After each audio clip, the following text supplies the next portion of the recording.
ನನಗೆ ಯಾವಾಗಲೂ ಒಂದು ಆಲೋಚನೆ ಇದೆ. ಗಂಡಿನ ವಿಕಸನದ ಮಟ್ಟವನ್ನು ನಾವು ಅಳೆಯೋದು ಆತ ಹೆಣ್ಣನ್ನ ಹೇಗೆ ಗ್ರಹಿಸ್ತಾನೆ ಅನ್ನುವ ಆಧಾರದ ಮೇಲೆ ಅಂತ. ಯಾಕಂದ್ರೆ ಮನುಷ್ಯ ಜೀವಿಗಳಲ್ಲಿ ಹೆಣ್ಣಿನ ಮನೋಬುದ್ಧಿಗಳು ಅತ್ಯಂತ ವಿಕಸನಗೊಂಡಿರುವಂಥದ್ದು. ಗಂಡಿನ ಸ್ಥಾನ ನಂತರದಲ್ಲಿ ಬರುತ್ತೆ. ಆತ ಎಷ್ಟು ವಿಕಸನ ಹೊಂದಿದಾನೆ ಅನ್ನೋ ಅಂಥದ್ದು ಆತ ಹೆಣ್ಣನ ಪ್ರಾಪರ್ಟಿ ತರ ನೋಡ್ತಾನ, ಒಂದು ಜೀವಿ ತರ ನೋಡ್ತಾನ, ಇಂಡಿವಿಜುವಲ್ ಆಗಿ ನೋಡ್ತಾನ, ಹೇಗೆ ನಡೆಸ್ಕೊಳ್ತಾನೆ, ತಾನು ಹೇಗೆ ನಡ್ಕೊಳ್ತಾನೆ, ಹೇಗೆ ಗ್ರಹಿಸ್ತಾನೆ, ಆಕೆ ಬಗ್ಗೆ ಏನ್ ಮಾತಾಡ್ತಾನೆ ಅನ್ನೋದ್ರ ಮೇಲೆ ಡಿಪೆಂಡ್ ಆಗುತ್ತೆ ಅನ್ನೋ ಒಂದು ಆಲೋಚನೆ. ಪ್ರಕಾಶಕಿಯಾಗಿ ಪುಸ್ತಕೋದ್ಯಮಕ್ಕೆ ಮೊದಲ ಹೆಜ್ಜೆ ಇಡ್ತಾ ಇರುವ ಈ ಹುಡುಗಿ ಬಗ್ಗೆ ತುಂಬಾ ಸಂತೋಷ ಆಗ್ತಾ ಇದೆ. ಎಲ್ಲ ಕಡೆನೂ ಅಪ್ಪಂದ್ರು ಪ್ರಕಾಶನ ಮಾಡ್ಬಿಟ್ಟು ಮಕ್ಕಳು ಬುಕ್ ಪಬ್ಲಿಷ್ ಮಾಡ್ತಾರೆ. ಇಲ್ಲಿ ಈ ಹುಡುಗಿ ತನ್ನ ಅಪ್ಪನ ಅದು ಡಬಲ್ ಸೆಂಚುರಿ ಪುಸ್ತಕಗಳನ್ನ ಪ್ರಕಟಿಸಿರುವಂತ ಯೋಗೇಶ್ ಮೇಷ್ಟ್ರ ಬುಕ್ನ ಪಬ್ಲಿಷ್ ಮಾಡೋದು ಮೂಲಕ, ಜೊತೆಗೆ ಚಾಂದ್ ಸಾಬ್ ಅವರ ಮೊದಲನೆಯ ಪುಸ್ತಕವನ್ನ ಪಬ್ಲಿಷ್ ಮಾಡೋ ಮೂಲಕ ಹೊಸ ಸಾಹಸಕ್ಕೆ ಕೈ ಹಾಕಿರೋ ಕೈವಾಲೆಗೆ ಮತ್ತೊಮ್ಮೆ ಅಭಿನಂದನೆಗಳು. ಹಾಗೆ ಚಾಂದ್ ಸಾಬ್ ಅವರಿಗೂ ಕೂಡ ನನ್ನ ಅಭಿನಂದನೆಗಳು. ಈಗ ಈ ಬುಕ್ ಅವಳು ನನಗೆ ಸುಮಾರು ಒಂದು 10-15 ದಿನಗಳ ಹಿಂದೆ ಕಳಿಸಿಕೊಟ್ರು. ಈ ಬುಕ್ನ ಬಿಡುಗಡೆ ಮಾಡ್ತಾ ಇದ್ದೀವಿ, ಕಥಾ ಸಂಕಲನ. ನನಗೆ ಒಂದು ಕುತೂಹಲ ಇತ್ತು. ಗಂಡು ಹೇಳುವ ಹೆಣ್ಣು ಕಥೆಗಳು ಅಂತ ಹೇಳಿಬಿಟ್ಟು ಅದಕ್ಕೆ ಕ್ಯಾಪ್ಷನ್ ಹಾಕಿದ್ರು. ನನಗೆ ಯಾವಾಗಲೂ ಒಂದು ಆಲೋಚನೆ ಇದೆ. ಗಂಡಿನ ವಿಕಸನದ ಮಟ್ಟವನ್ನು ನಾವು ಅಳೆಯೋದು ಆತ ಹೆಣ್ಣನ್ನ ಹೇಗೆ ಗ್ರಹಿಸ್ತಾನೆ ಅನ್ನುವ ಆಧಾರದ ಮೇಲೆ ಅಂತ. ಯಾಕಂದ್ರೆ ಮನುಷ್ಯ ಜೀವಿಗಳಲ್ಲಿ ಹೆಣ್ಣಿನ ಮನೋಬುದ್ಧಿಗಳು ಅತ್ಯಂತ ವಿಕಸನಗೊಂಡಿರುವಂಥದ್ದು. ಗಂಡಿನ ಸ್ಥಾನ ನಂತರದಲ್ಲಿ ಬರುತ್ತೆ. ಆತ ಎಷ್ಟು ವಿಕಸನ ಹೊಂದಿದಾನೆ ಅನ್ನೋ ಅಂಥದ್ದು ಆತ ಹೆಣ್ಣನ ಪ್ರಾಪರ್ಟಿ ತರ ನೋಡ್ತಾನ, ಒಂದು ಜೀವಿ ತರ ನೋಡ್ತಾನ, ಇಂಡಿವಿಜುವಲ್ ಆಗಿ ನೋಡ್ತಾನ, ಹೇಗೆ ನಡೆಸ್ಕೊಳ್ತಾನೆ, ತಾನು ಹೇಗೆ ನಡ್ಕೊಳ್ತಾನೆ, ಹೇಗೆ ಗ್ರಹಿಸ್ತಾನೆ, ಆಕೆ ಬಗ್ಗೆ ಏನ್ ಮಾತಾಡ್ತಾನೆ ಅನ್ನೋದ್ರ ಮೇಲೆ ಡಿಪೆಂಡ್ ಆಗುತ್ತೆ ಅನ್ನೋ ಒಂದು ಆಲೋಚನೆ. ಸೊ ಆ ಕುತೂಹಲ ನನಗೆ ಬಹಳ ಇತ್ತು. ಅದರಲ್ಲೂ ಯೋಗೇಶ್ ಅವರ ಆಲೋಚನೆಗಳು, ಅವರ ವಿಡಿಯೋಗಳಲ್ಲಾಗ್ಲಿ, ಅವರ ಈವರೆಗಿನ ಬೇರೆ ಬರಹಗಳಲ್ಲಾಗ್ಲಿ ಅವರು ಪ್ರತಿಪಾದಿಸ್ತಿದ್ದ ರೀತಿ ನನ್ನ ಈ ಕುತೂಹಲವನ್ನ ಮತ್ತಷ್ಟು ಹೆಚ್ಚಿಸಿತ್ತು. ಇಷ್ಟೆಲ್ಲ ಮಾತಾಡ್ತಾರಲ್ಲ, ಇವ್ರು ಹೆಣ್ಣಿನ ಬಗ್ಗೆ ಏನ್ ಹೇಳ್ತಾರೆ ನೋಡೋಣ ಅಂತ. ಯಾಕಂದ್ರೆ ಬಹಳಷ್ಟು ಜನ ಈವನ್ ಪ್ರೋಗ್ರೆಸಿವ್ ಥಾಟ್ಸ್ ಇಟ್ಕೊಂಡಿರೋರು ಕೂಡ ಹೆಣ್ಣಿನ ವಿಷಯ ಬಂದಾಗ ಅಲ್ಲಿ ತಾನು ಮೊದಲ ಸ್ಥಾನದಲ್ಲಿ ನಿಂತು 2ನೇ ಸ್ಥಾನದಲ್ಲಿ ಹೆಣ್ಣನ್ನ ಇಟ್ಟು ನೋಡ್ಬಿಡ್ತಾರೆ. ನಾನು ಈಕೆಯನ್ನ ಗುರುತಿಸುವ ಮೂಲಕ, ಹೆಣ್ಣಿನ ಈ ಗುಣವನ್ನ, ಈ ಬವಣೆಯನ್ನ ಗುರುತಿಸುವ ಮೂಲಕ ತಾನು ಏನೋ ಉಪಕಾರ ಮಾಡ್ತಿದ್ದೀನಿ, ಆಕೆಗೊಂದು ಅವಕಾಶ ಕೊಡ್ತಾ ಇದ್ದೀನಿ, ಒಂದು ಎಕ್ಸ್ಪೋಜರ್ ಕೊಡ್ತಾ ಇದ್ದೀನಿ ಅನ್ನುವ ಒಂದು ಹುಸಿ ಭ್ರಮೆಯಲ್ಲಿರ್ತಾರೆ. ಸೊ ಹಂಗೇನಾದ್ರೂ ಇರ್ಬೋದ? ನಾನು ಫಸ್ಟ್ ಹುಡ್ಕೋದು ತಪ್ಪುಗಳನ್ನೇ. ಯಾಕಂದ್ರೆ ನಾನು ಪ್ರೂಫ್ ರೀಡಿಂಗ್ ಕೆಲಸ ಮಾಡ್ತಾನೆ 25-30 ವರ್ಷ ಆಗೋಯ್ತು. ಹಾಗಾಗಿ ದೋಷಗಳನ್ನ ಹುಡುಕೋದ್ರಲ್ಲಿ ನನಗೆ ಹೆಚ್ಚಿನ ಆಸಕ್ತಿ. ಆದ್ರೆ ನನಗೆ ಬಹಳ ಆಶ್ಚರ್ಯ ಅಂತ ಅನ್ನಿಸ್ತು.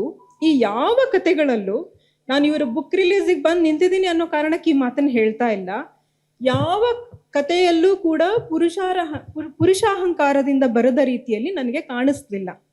ಯಾವ ಕಥೆಯಲ್ಲೂ ಇದು ಒಬ್ಬ ಗಂಡಾಗಿ ಹೆಣ್ಣಿನ ಬಗ್ಗೆ ಬರೀತಿದ್ದಾನೆ ಅನ್ನುವಂಥ ಒಂದು ಭಾವನೆನೇ ಅಲ್ಲಿರ್ಲಿಲ್ಲ. ಜೆಂಡರ್ಲೆಸ್ ಆಗಿ ಓದ್ಕೊಂಡು ಹೋಗೋ ಹಂಗೆ ಆಯ್ತು ಅದು. ಉದಾಹರಣೆಗೆ ಮೊದಲನೇ ಕತೆ ಲಕ್ಷ್ಮೀ ಶಿವಪಾರ್ವತಿ ಕತೆ, ಮರೋ ಚರಿತ್ರ. ಅದರಲ್ಲಿ ಒಂದು ಹೆಣ್ಣು 2 ಗಂಡಂದ್ರನ್ನ ತುಂಬಾ ಅಪರೂಪದ ಕೇಸ್ ಇದು. ಎಲ್ಲೋ ಕಸ್ಟಮ್ ಅನ್ನೋ ಕಾರಣಕ್ಕೆ ಹಿಮಾಚಲ್ ಪ್ರದೇಶ, ಉತ್ತರಾಖಂಡದಲ್ಲೂ 1-2 ಫ್ಯಾಮಿಲಿಗಳಲ್ಲಿ ಅದು ನಡೆದಿದೆ. ಕರ್ನಾಟಕದಲ್ಲಿ ಒಂದೆರಡು ಹೆಣ್ಮಕ್ಳು ಆ ರೀತಿಯಲ್ಲಿ ತುಂಬಾ ಕಡಿಮೆ ಗುರುತಿನೊಡನೆ ಹಾಗೆ ಬಾಳ್ತಾ ಇದ್ದಾರೆ. ಆದ್ರೆ ಅವ್ರನ್ನ ಸಮಾಜ ನೋಡೋ ರೀತಿ, ಅವ್ರ ಬಗ್ಗೆ ಮಾತಾಡ್ಕೊಳ್ಳೋ ರೀತಿ ತುಂಬಾ ವಿಚಿತ್ರವಾಗಿದೆ. ಆದ್ರೆ ಇವರ ಕಥೆಯನ್ನ ಬರೆಯಬೇಕಾದ್ರೆ, ಆ ಹೆಣ್ಣಿನ ಕಥೆಯನ್ನ ಬರೆಯಬೇಕಾದ್ರೆ ಆಕೆ ಆ ಆಯ್ಕೆಯನ್ನ ಎಷ್ಟು ಸಹಜವಾಗಿ ಮಾಡ್ಕೊಳ್ತಾಳೆ ಅಂತ ಅಂದ್ರೆ, ಅಲ್ಲಿ ಯಾವ ಘನಗಂಭೀರವಾದ ದೊಡ್ಡ ಮಾತುಗಳನ್ನ ಆಡಿಸ್ದೆ, ಏನೋ ತಾನು ಕ್ರಾಂತಿ ಮಾಡ್ತಿದ್ದೀನಿ ಅನ್ನೋ ಭಾವನೆನೇ ಬರದೆ, ಇದು ಅತ್ಯಂತ ಸ್ವಾಭಾವಿಕವಾದ ಸಂಗತಿ, ಇದು ಇರ್ಬೇಕಾದ್ದೇ ಹೀಗೆ ಅನ್ನೋ ಒಂದು ಓಗದಲ್ಲಿ ತಗೊಂಡು ಹೋಗ್ಬಿಡ್ತಾರೆ ಆ ಕಥೆನ. ಆ ರೀತಿ ನನಗೆ ಬಹಳ ಇಷ್ಟ ಆಯ್ತು.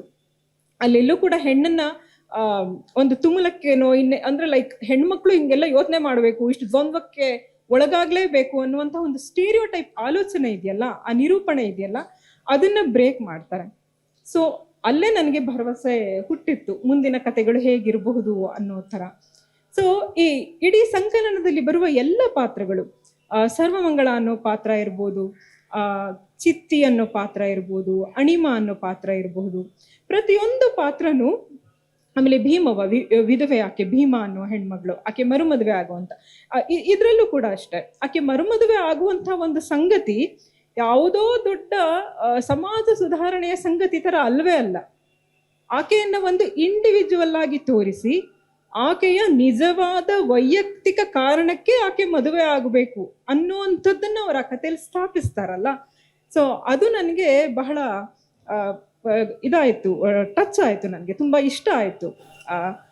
ಬಾಳು ಕೊಡುವುದು ಅಂತನೋ ಇನ್ನೇನೋ ಕ್ರಾಂತಿ ಮಾಡ್ಲಿಕ್ಕೋ ಸಮಾಜ ಸುಧಾರಣೆ ಮಾಡ್ಲಿಕ್ಕೋ ಅನ್ನುವಂತಹ ಯಾವ ಒಂದು ಇದು ಇಲ್ಲದೆ, ಭಾರವನ್ನು ಹೊತ್ತುಕೊಳ್ಳದೆ ಇಲ್ಲಿ ಆ ಕಥೆಗಳನ್ನ ತಗೊಂಡು ಹೋಗಿರೋ ರೀತಿ ನನಗೆ ತುಂಬ ಇಷ್ಟ ಆಯಿತು. ಕೊನೆಯದಾಗಿ ನಾನು ಮುನ್ತಾಯಿ ಅನ್ನೋ ಒಂದು ಕ್ಯಾರೆಕ್ಟರ್ ಬಗ್ಗೆ ಹೇಳಬೇಕು. ಈ ಕ್ಯಾರೆಕ್ಟರ್ ಮೂಲಕ ಅವರು ಜೀವನದ ಒಂದು ದೊಡ್ಡ ಸತ್ಯವನ್ನ ಅವರು ಮುನ್ತಾಯಿ ಬಾಯಲ್ಲಿ ಹೇಳಿಸ್ತಾರೆ. ನಾವು ಆಸೆ ಪಟ್ಟದ್ದೆಲ್ಲ ನಮಗೆ ಸುಖ ಕೊಡಲ್ಲ, ಹಾಗಾಗಿ ಯಾಕೆ ಒದ್ದಾಡಬೇಕು, ಜೀವನ ಬಂದ ಹಾಗೆ ನಡ್ಕೊಂಡು ಹೋಗ್ಬೇಕು ಅಷ್ಟೇ ಅಂತ. ನಾವು ಈ ತರದ ಮಾತುಗಳನ್ನ ಝೆನ್ ಕಥೆಗಳಲ್ಲೋ ಇನ್ಯಾವುದೋ ಕಥೆಗಳಲ್ಲೋ, ಹಿಮಾಲಯದ ಮೇಲೆ ಒಂಟಿ ಕಾಲಲ್ಲಿ ನಿಂತು ಸಾಧನೆ ಮಾಡಿದವರು ಅವ್ರ ಬಾಯಲ್ಲೋ ಹೇಳಿಸೋಂಥ ರೂಢಿ. ಎಲ್ಲ ದಿಸ್ ಟು ಶೆಲ್ ಪಾಸ್ ಅಂತನೋ, ಏನಕ್ಕೆ ಆಸೆ ದುಃಖಕ್ಕೆ ಮೂಲ, ಆ ಥರ ಗಹನವಾದ ವ್ಯಕ್ತಿಗಳಿಂದ ದೊಡ್ಡ ದೊಡ್ಡ ಸತ್ಯಗಳನ್ನ ಹೇಳಿಸುವುದು ಒಂದು ಬರಹಗಾರರ ಒಂದು ಉಮ್ಮೇದಿರುತ್ತೆ. ಒಂದು ಯಾವುದೋ ಒಂದು ಹಳ್ಳಿ ಹೆಣ್ಮಗಳು ಒಂದು ತನ್ನ ಅನುಭವದಿಂದ ಈ ಸತ್ಯವನ್ನ ಕಂಡುಕೊಂಡು ಆಕೆ ಅದನ್ನ ಹೇಳ್ತಾಳಲ್ಲ, ಆ ಹೇಳುವಾಗ ಮುನ್ತಾಯಿಯಂತಹ ಹೆಣ್ಣು ಮಕ್ಕಳು ನಮ್ಮ ಸುತ್ತ ಎಂಥ ಆಧ್ಯಾತ್ಮಿಕ ಜೀವಿಗಳು, ಜೀವನದ ಎಂಥ ದೊಡ್ಡ ತತ್ವಗಳನ್ನ ಬದುಕಿನ ಮೂಲಕ ಕಂಡುಕೊಂಡು ಬದುಕ್ತಾನೆ ಅದನ್ನ ತೋರಿಸ್ತಾರಲ್ಲ. ಕೇವಲ ಬಾಯಲ್ಲಿ ಹೇಳಿಬಿಟ್ಟು ತನ್ನ ಬದುಕು ಒಂದು ರೀತಿ ಮಾಡಿಕೊಂಡು ದೊಡ್ಡ ದೊಡ್ಡ ಹೈಫೈ ಆಗಿ ಜೀವನ ಮಾಡಿಕೊಂಡು ಸರಳತೆಯ ಪಾಠ ಮಾಡೋರಿರ್ಬೋದು, ಅಥವಾ ಮಾಡಬಾರದನ್ನೆಲ್ಲ ಮಾಡಿಕೊಂಡು ಆಧ್ಯಾತ್ಮ ಹೇಳೋರಿರ್ಬೋದು. ಈ ಥರದವರನ್ನ ನೋಡಿದಾಗ ಒಂದು ಹೆಣ್ಣಿನ ಬಾಯಲ್ಲಿ, ಒಂದು ಸಾಧಾರಣ ಹೆಣ್ಣಿನ ಬಾಯಲ್ಲಿ ಇಷ್ಟು ದೊಡ್ಡ ತಾತ್ವಿಕತೆಯನ್ನ ಹೇಳಿಸುವಂತಹ ರೀತಿ, ಈ ಥರದ್ದು ಈ ಕಥೆಗಳು ಬರೀ ನೆವ ಮಾತ್ರಕ್ಕೆ ಅಂತ ನನ್ಗನ್ಸುತ್ತೆ.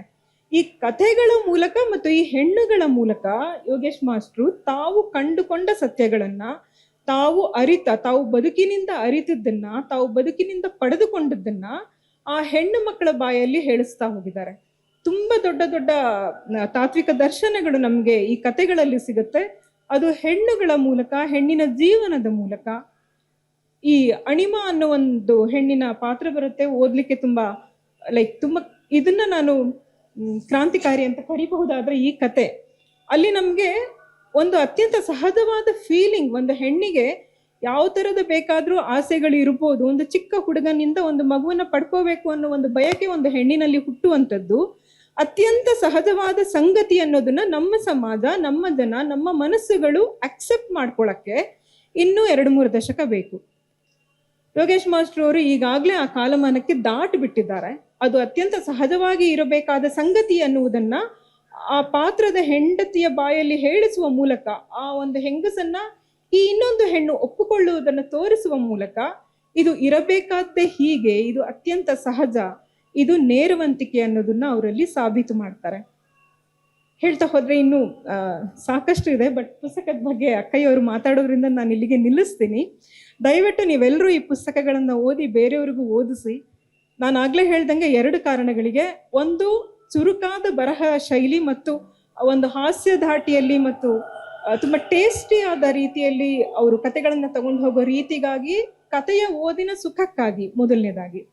2ನೇದಾಗಿ ಅದರೊಳಗೆ ಹುದುಗಿರುವ ದರ್ಶನಕ್ಕಾಗಿ, ಅದು ನಮಗೆ ಕಟ್ಟಿಕೊಡುವಂತಹ ಜಿಜ್ಞಾಸೆಗಳಿಗಾಗಿ ಈ ಕಥಾ ಸಂಕಲನವನ್ನ ನಾವು ಓದಲೇಬೇಕು. ದಯವಿಟ್ಟು ನೀವೆಲ್ಲ ಪುಸ್ತಕಗಳನ್ನ ಕೊಂಡು ಓದ್ತೀರಿ, ಬೇರೆಯವ್ರಿಗೂ ಓದಿಸ್ತೀರಿ ಅಂತ ನಾನು ನಂಬ್ತೀನಿ. Thank you sir.